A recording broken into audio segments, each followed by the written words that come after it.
আমরা ওর সন্তান ওর স্ত্রীর জন্য দোয়া করি। ওর সন্তান মাত্র 8 মাস বয়স, গতকালকে যখন ওর কাছে নিয়ে এসছে সবাই বাবাকে দেখাবো ওসমান হাবিকে। আমি বললাম কি লাভ হবে, ও তো কোনদিন ওর বাবার চেহারা কথা বলতে পারলো না। ওর ছেলে আর কোনদিন জানবে না যে আমার বাবা কেমন ছিল। ভাইরা আমার, ওসমান হাবি আর ফিরে আসবে না। ওসমান তুমি দেখে যাও, লক্ষ লক্ষ জনতা তৌহিদি জনতা তোমার জন্য পাগল।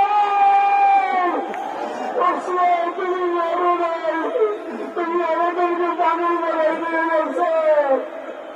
আল্লাহর কাছে আমরা সবাই দোয়া করি, আল্লাহ যেন আমার ভাই শহীদ শরীফ ওসমান হাবিকে জান্নাতুল ফিরদাউসের মেহমান হিসেবে কবুল করেন।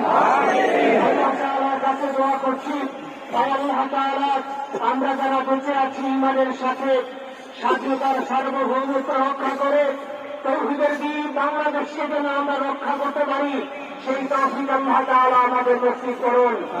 আপনাদের সবার কাছে দোয়া চাচ্ছি। আমার মেজো ভাই ওমর ফারুক সাথে ছিল, ওর জন্য আপনারা দোয়া করবেন। আমার ছোট বোন মাসুমা 1 নম্বর হয়ে গেছে, তাকে চিকিৎসা করাচ্ছি, ডাক্তার বলছে অনেক বেশি সমস্যা। আমাদের পরিবারের জন্য একটু দোয়া করবেন। আমাদের আর কোনো চাওয়া পাওয়া নেই। শরীফ ওসমান হাবি তুমি বেঁচে থাকো, আমরা ওর জন্য দোয়া করি। আল্লাহ তাআলা শরীফ ওসমান হাবিকে জান্নাতের সর্বোচ্চ মাকাম নসিব করুন। আসসালামু আলাইকুম ওয়া রাহমাতুল্লাহি ওয়া বারাকাতুহু।